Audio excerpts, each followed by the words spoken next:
오래전 이야기지만 제가 청년부를 담당하고 있었던 전도사 시절 또 부목사 시절에 그때는 수련회를 가면 지금도 마찬가지이긴 하지만 수련회 첫째 날, 둘째 날 저녁이 되면 울고 불고 기도회를 했었습니다. 왜 그렇게 많이 울었나 몰라요. 지금도 마찬가지죠. 근데 그렇게 이제 눈물의 어떤 찬양도 지금은 이제 찬양 위주의 찬양 집회가 대부분인 수련회지만 그때는 기타 하나만 가지고도 얼마든지 이제 수련을 했던 시절이죠. 근데 그렇게 하면 대부분 이제 많이 울고요. 또 하나님 앞에 부르짖는 기도 이제 많이 하죠. 그래서 저는 꼭 불러서 집회 끝난 다음에 왜 울었는지에 대해서 확인을 합니다. 이게 성령의 역사인지 개인의 서러움인지 아니면 집단 최면인지를 확인해야 되기 때문에 그랬던 거죠. 하여튼 또 면담을 해보면 개인의 서러움을 위해서 우는 거, 또 옆 사람 우니까 나도 울었어요. 이런 고백들. 하지만 분명한 건 눈물의 경험은 필요한 경험이고요. 그걸 굳이 비난하거나 비판할 생각은 없습니다. 그런데 유독이 그때 고등학생 때부터 제가 가르쳤던 제자인데 이 여학생은 그렇게 많이 우는 거예요. 그냥 하여튼 기도하려고 이제 기도합시 다 하는 순간부터 벌써 우는데 이건 거의 처음에는 제가 이제 부모님 돌아가신 줄 알았어요. 그때는 저도 젊었기 때문에 내가 기도의 인도를 잘하나 보다 이런 생각을 가진 적도 잠깐 있었습니다.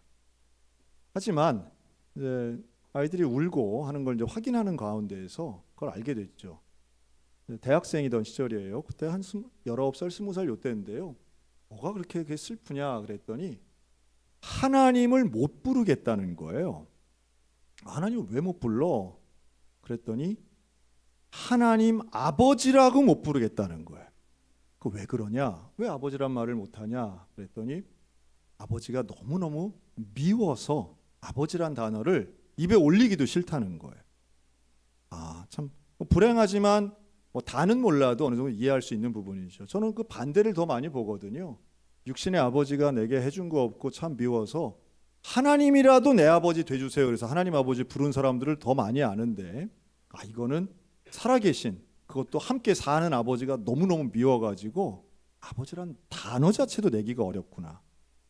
아버지가 어떻길래 그렇게 밉냐 그랬더니 이 아버지는 듣고 보면 이렇게 나쁜 사람은 아닌 것 같아요. 딱 두 가지인데 하나는 경제력이 없으셨어요. 돈을 못 버시는 거예요. 두 번째는 알코올 중독이었어요. 그러니까 이제 알코올 중독이니까 일상의 생활이 좀 어려우셨죠. 그래서 제가 그랬습니다. 그러면 술 취한 상태에서 너희들을 때리냐? 그렇진 않대요. 듣고 보면 최악은 아닌데 이 딸들에게는 너무너무 원망의 대상이 돼 있는 거죠. 왜냐하면 엄마가 일찍 돌아가신 것도 한 몫을 했던 것 같습니다. 항상 한 자리가 비어 있는데 아버지는 제 역할을 못하고 늘 술에 취해 있고 또 술에 취해서 만취하면 말없던 분이 갑자기 말 터지면 자해를 하고 이런 것이 딸들에게는 항상 두려움과 무서움 그러면서도 이게 커가면서 미움으로 발전된 것 같더라고요. 글쎄요. 아마도 오늘 오신 분들 중에는 부모로부터 상처받았다고 생각하시는 분들이 계실 수 있다고 생각합니다. 그런데 살아보니 어떤 부모도 내 자식에게 이놈 망치려고 내가 상처 주려고 일부러 그러는 분은 사실은 별로 없죠. 그럼에도 불구하고 수용하는 자녀들은 부모의 말 한마디, 눈빛 하나, 행동 하나 때문에 마음 상하고 또 어떤 경우는 평생토록의 상처를 안고 사시는 분들도 사실은 많이 있습니다. 목회하면서 또 다른 사례들을 보면서 느끼는 건데요. 이런 자녀들의 불행감을 주는 이 부모들의 나쁜 속성 세 가지 한다면 첫째는 중독인 것 같아요. 이런 알코올 중독, 도박 중독 이런 중독들은 모든 가족들에게 악영향 끼치는 건 너무너무 당연한 것 같습니다. 두 번째는 더 심각한데요. 폭력입니다. 언어폭력, 신체폭력. 부모에게 훈육을 통해서 매맞는 거 이 정도는 어떤 사람들은 잘 극복되지만 또 어떤 면에서 뺨을 맞거나 발로 차거나 또는 수시로 폭력을 가하는 것. 내가 직접 맞지 않아도 내 어머니가 맞는 어머니의 폭력 희생자가 되는 걸 보면서 자식들은 마음에 큰 상처를 갖죠. 밖에서는 멀쩡해 보이시는데 집에만 오면 욕을 하고 욕설하고 한마디 한마디를 해도 내 마음에 상처 주고 무시하고 조롱하는 말투 쓰는 그런 부모를 둔 자녀들의 마음은 한없이 무겁습니다. 참 힘들죠. 세월이 지나도 닦이지 않는 상처들이 있고요. 내가 어른이 되어서 어느 순간 보면 내가 좀 그렇게 미워하던 내 아버지랑 비슷한 모습이 내 안에 있는 것 같아서 스스로 경멸스러울 때도 있다는 고백을 들어본 적도 있습니다. 어렵죠? 하지만 또 하나의 문제가 있는데요. 중독, 폭력, 그 다음에 뭘까요? 그 다음 불륜입니다. 성적 타락은 자녀들에게는 심각한 충격과 함께 상처를 줍니다. 그러다 보니 부모에 대해 원망하고 나이가 들어보면 그게 내 아버지도 완벽한 사람이 아니기 때문에 뭐 그런 일들 저런 일들이 있었구나라고 생각하는 나이가 들 수는 있지만 그러나 자식의 마음 가운데 깊숙이 새겨진 상처만큼은 사라지지 않는 거죠. 글쎄요. 어떤 부모도 자식에게 일부러 상처 주려는 사람은 없지만 많은 자녀들은 지금도 여전히 부모 때문에 상처받고 부모 때문에 스스로의 인생의 자존감을 떨어뜨리고 있는 걸 잘 알고 있습니다. 누구도 대신해 줄 수 없겠죠. 하지만 또 반대들도 많이 있습니다. 부모 때문에 상처받은 사람도 있지만 정말 나쁜 부모이지만 의외로 그러한 상처들을 잘 안 받고요. 또 받은 상처도 극복해내는 사람들도 분명히 존재합니다. 악한 부모라고 다 악한 자녀가 되는 거 아니고요. 선한 부모라고 해서 다 선한 자녀가 있는 것도 아닙니다. 왜냐하면 교육이라고 하는 건 가정 안에서의 교육 참 중요하긴 하지만 인간에게 영향을 끼치는 요소들이 참 많기 때문이에요. 전 세계에 부모님과 나만 있다 그러면 부모의 교육이 절대적이겠죠. 하지만 지금 이 시대에는 미디어의 영향도 있고 공교육도 있고 친구 또래의 영향도 있습니다. 부모의 말은 지지리도 안 들으면서 2살 위에 불량한 형들 말은 그렇게도 잘 듣는 사람들도 존재하는 거죠. 참 우리 인간은 묘해서 옳은 말, 온전한 말 이런 가르침에 대해서는 왠지 모를 반항감 있는 사람들도 많이 있습니다. 그러다 보니 부모는 온전한 교육, 좋은 교육 하려고 애를 쓰는데 이걸 수용하는 사람의 문제들도 분명히 있는 거예요. 부모는 형편없는데 그래서 주변 환경은 아주 보잘것없는데 본인이 의지를 가지고 그걸 깨치고 극복하는 사람들도 얼마든지 많이 있습니다. 부모의 역할이 중요해서 인생에 있어서의 가르침의 51% 정도는 되는 것 같아 보이지만 절대적인 건 아니라는 거예요. 성경에서도 그런 사례 많이 볼 수 있는데요. 위대한 왕 다윗의 아들 압살롬은 오히려 아버지를 원망하고 아버지 죽이려고 하고 반역합니다. 성경에서 가장 악한 왕 꼽으라고 하면 남유다를 다스렸던 아하스란 왕이 있어요. 성경에도 이런 사람 없었다, 이런 악한 왕 없었다라고 평가하는 정말 나쁜 사람입니다. 우상 숭배하고요, 온갖 죄를 다 져요. 그런데 그 아하스의 아들은 하나님의 말씀 가운데 개혁했던 히스기야라고 하는 위대한 왕이에요. 아버지의 교육이 중요하긴 한데요. 그것이 100%는 아닙니다. 부모가 좋은 교육 펼쳐주고 좋은 것을 주면 좋겠죠. 하지만 부모는 완벽할 수가 없어요. 부모가 제공하는 교육이나 환경 또 언행이나 태도가 부족할 때가 참 많이 있습니다. 그럴 때 자녀들이 당당하게 저는 이런 기도를 하셨으면 어떨까 권면을 드려요. 여러분 자녀들을 위해 기도할 때에 하나님 내가 한다고는 하지만 부모가 완벽할 수 없고 제가 참 부족합니다. 제가 참 어리석습니다. 가능하다면 우리 자녀에게서 내 아들과 딸에게 나쁜 기억 상처되는 일 없게 해주시고 부족해도 좋았던 사실들이 좋은 기억으로 남아서 좋은 관계가 계속 이어지게 해달라고 기도하는 건 지혜로운 일이겠다는 생각이 듭니다. 실제로 그런 분들 있죠. 한 번도 가족여행을 간 적이 없는데 그래도 내 아버지가 날 데리고 시장에 가서 만두 사준 적 있어. 여러분 그 기억 하나로 내 아버지 고마워. 그래도 어려웠을 텐데 바빴을 텐데 그런 거 생각하면 그때 우리 아버지 나이 생각하면 26살밖에 안 됐어. 여러분 이렇게 이해해주고 이렇게 넘어간다면 최소한 상처가 나를 다스리는 일은 없을 거라는 거예요. 쉽지 않죠. 쉽지 않은 일이지만 그러나 우리 기독교적인 생각을 가진다면 하나님 앞에 나의 마음과 기억과 생각과 나의 가치관을 다스려달라고 기도하는 일은 분명히 필요한 일입니다. 시편 27편에 이런 말씀도 있어요. 내 부모는 나를 버렸으나 여호와는 나를 영접하시리이다. 부모가 버려도요, 하나님이 영접해 주시면 믿음의 길을 걸어갈 수 있다는 거예요. 아무리 아버지가 악한 왕이어도요, 아들이 하나님의 뜻을 분별하여 믿음대로 살면 히스기야가 될 수 있다는 걸 성경은 우리에게 증명하고 있습니다. 자, 그렇다면 우리 그 다음 단계, 그러니까 우리가 좀 부모로서 자녀에게 나쁜 것을 주지 않는 건 먼저가 되겠고요. 그래서 자녀에게 분노거리, 상처거리 좀 안 주려고 노력하는 건 분명히 필요합니다. 여러분, 말과 언행에 있어서 좀 정결함을 지키셨으면 좋겠다 하는 거를 늘 제가 좀 드려요. 어떤 게 있을까 제가 생각했는데요. 여러분, 가족들이 좀 카톡방 운영하시는 분들 있죠. 가족 카톡방. 가족 카톡방에 여러분 생각해서 좋은 어휘와 좋은 언어를 가끔씩 잘 사용하시기를 바랍니다. 가끔씩이 중요합니다. 너무 매일마다 올리지는 마시라는 권면을 좀 드립니다.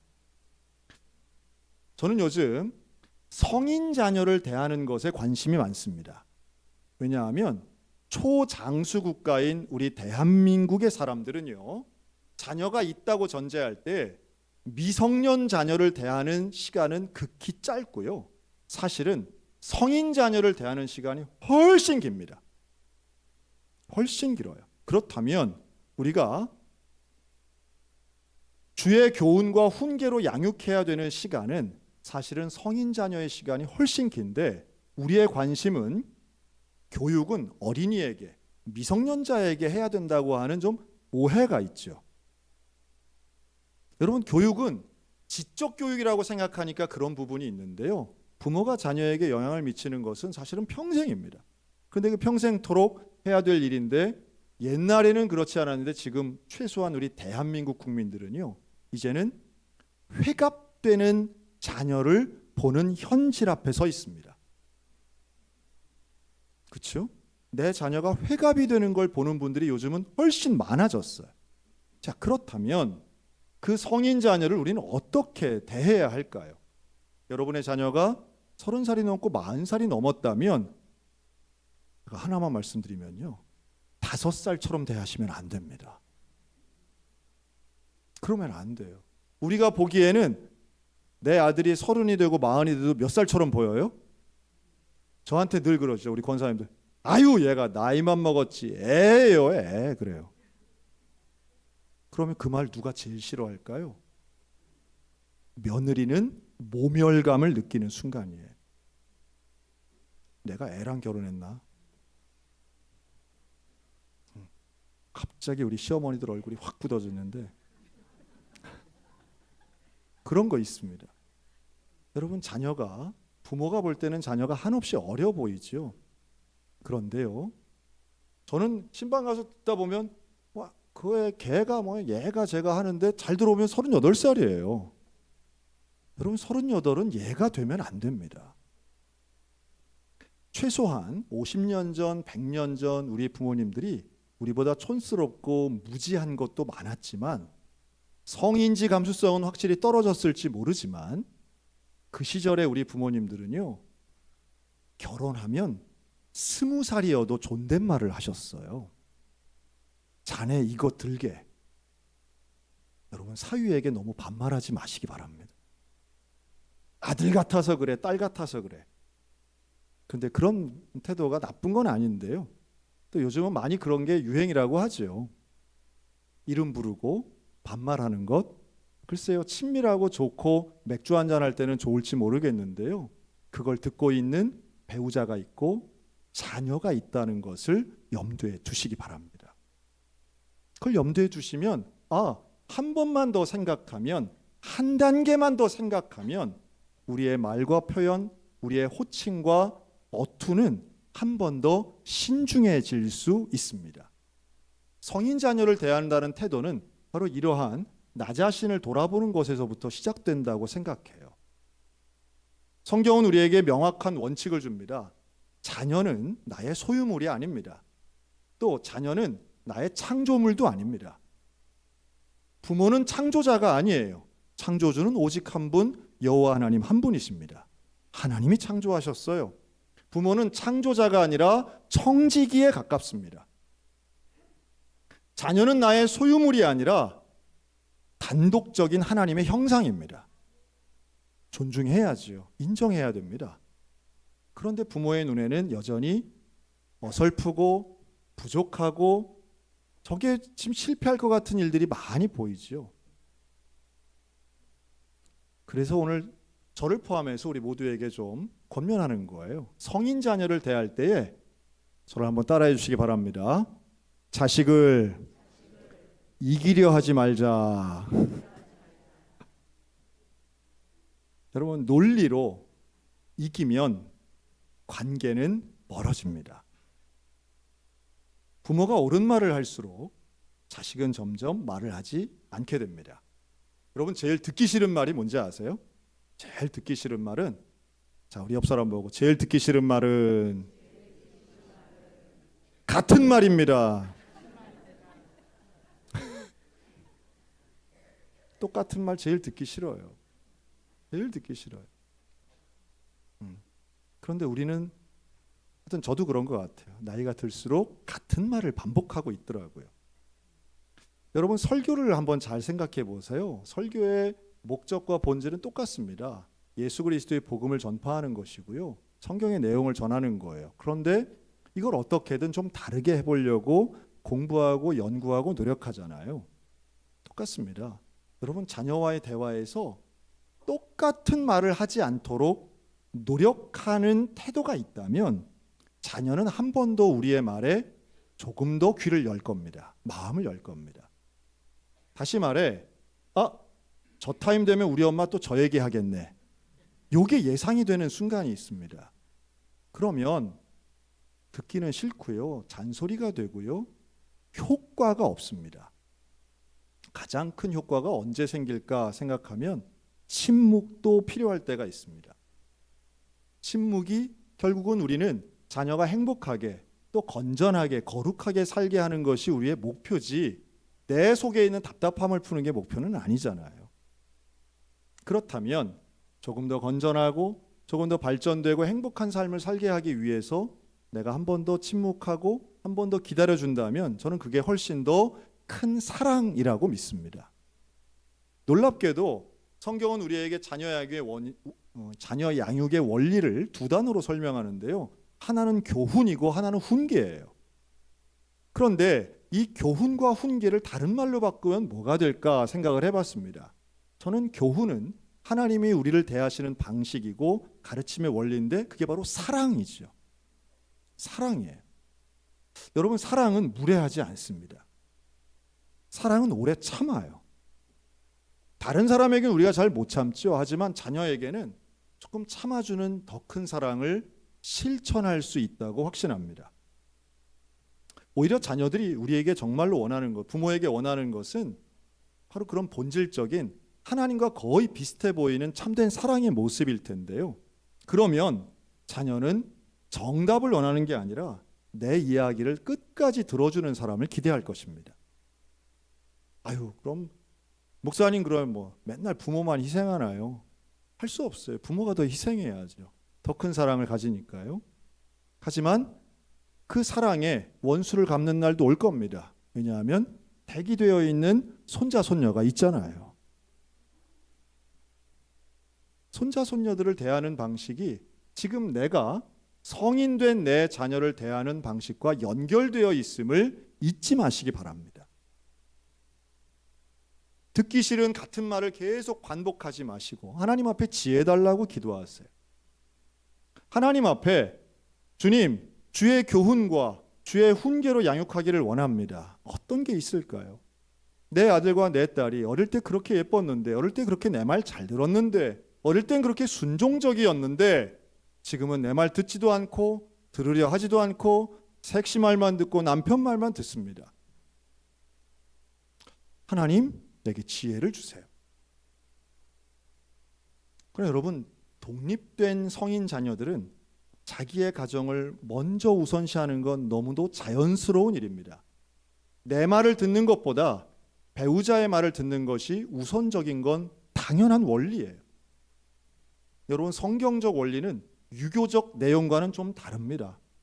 유교는 부모의 말을 들어야 하지만 성경은 한 몸을 이룬 배우자의 말이 우선입니다. 여러분, 자녀들을 위해 축복하고 기도할 때요, 좀 그런 오해가 없었으면 좋겠습니다. 가끔씩 그런 자랑하세요. 자녀들이 좋은 직장 다니고 좋은 차 타고 좋은 집 살고 높은 연봉 자랑하시는 분들, 또 10대 자녀들에게는 공부 잘하고 학력 높은 거 자랑하시는 분들 가끔 있습니다. 그럼 충분히 자랑할 만하다고 생각해요. 하지만 그 자랑이 신앙과는 바꿀 수 없다는 사실은 너무도 명확합니다. 아무리 위대한 성취를 많이 이루고 있다 할지라도, 그리고 지옥 가면 그건 안 되는 거잖아요. 목사님, 자식 전도가 마음대로 되나요? 마음대로 안 되지요. 성인 자녀의 전도가 마음대로 안 돼요. 그럼 어떻게 하나요? 그러니까 울어야죠. 하나님 앞에서. 자식을 위해서 내 자식의 학력과 재산 자랑하는 그 마음 가지고, 아니 그 마음의 100만 배를 가지고 하나님 앞에 나가서 가슴을 치며 울어야 됩니다. 하나님, 내 자식 구원해 주세요. 하나님, 내 남편 내 아내 구원해 주세요. 예수님을 알게 해주세요. 만나게 해주세요.